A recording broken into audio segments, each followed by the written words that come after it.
Dans cette capsule, on va regarder comment on peut récupérer les icônes dans PowerPoint pour les intégrer dans nos rapports Power BI.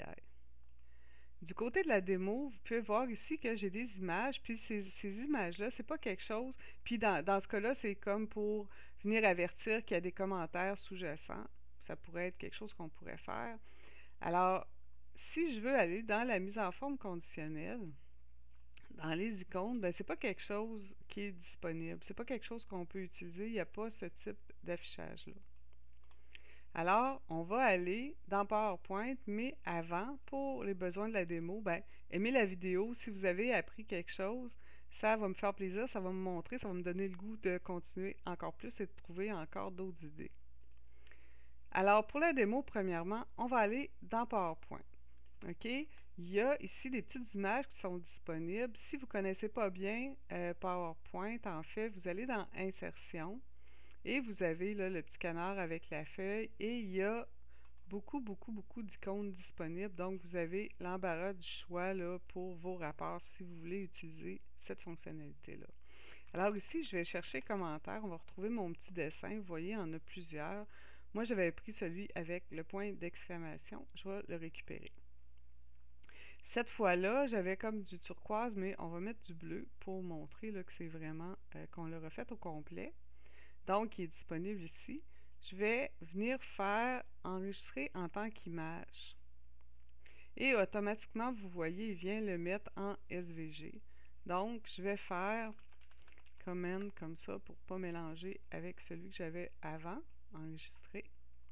Et on va aller ouvrir ce fichier-là. Puis vous allez voir, moi, vous pouvez ouvrir ça vraiment avec quelque chose comme Notepad, là, il n'y a pas de problème, là, ou un bloc-notes comme ça. OK, vous voyez, c'est vraiment toute une façon de... C'est des dessins qui sont faits, là, qu'on peut réutiliser. Ce que vous allez faire, c'est enlever tout ce qui est avant le G transform ici. On va l'enlever. Puis, on va enlever le dernier bout ici, SVG, OK, le slash SVG, parce que ça, on va les remettre après.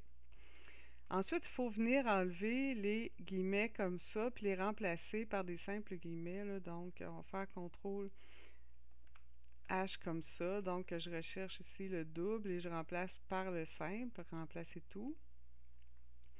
Et je vais pouvoir par la suite là, venir récupérer ça. On va retourner. Je ne le ferme pas, là, je laisse comme ça, on va revenir le chercher après. On retourne ici dans mon rapport. J'ai déjà commencé une mesure, j'ai du texte pour une mesure, je vais vous montrer ça. Donc, on va faire une nouvelle mesure. Puis comme d'habitude, là, pour ceux qui me suivent un peu, je vais vous mettre tout ça en commentaire, pas en commentaire, mais dans la description de la vidéo.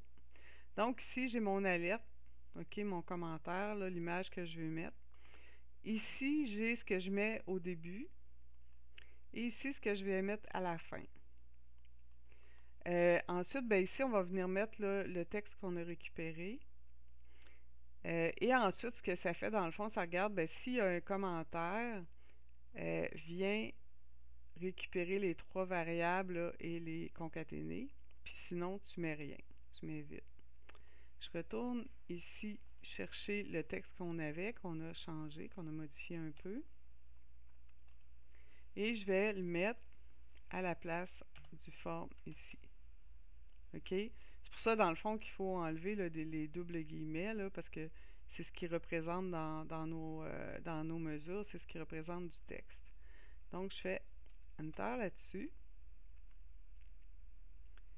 Et je vais venir prendre ma nouvelle mesure là, et l'ajouter dans mon tableau.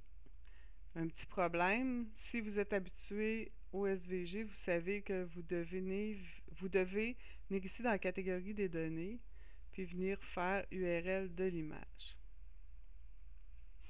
OK, vous voyez, on a déjà, ça fonctionne déjà, là, dès que j'ai mis URL de l'image, on a ça ici qui s'affiche.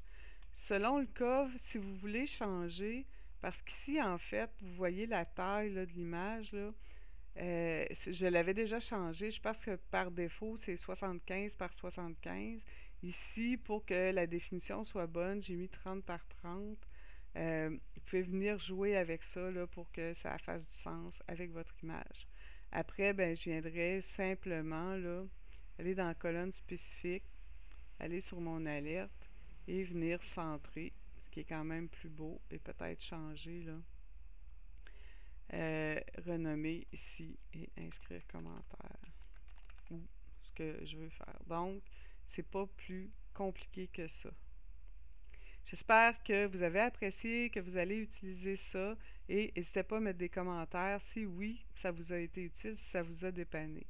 À la prochaine!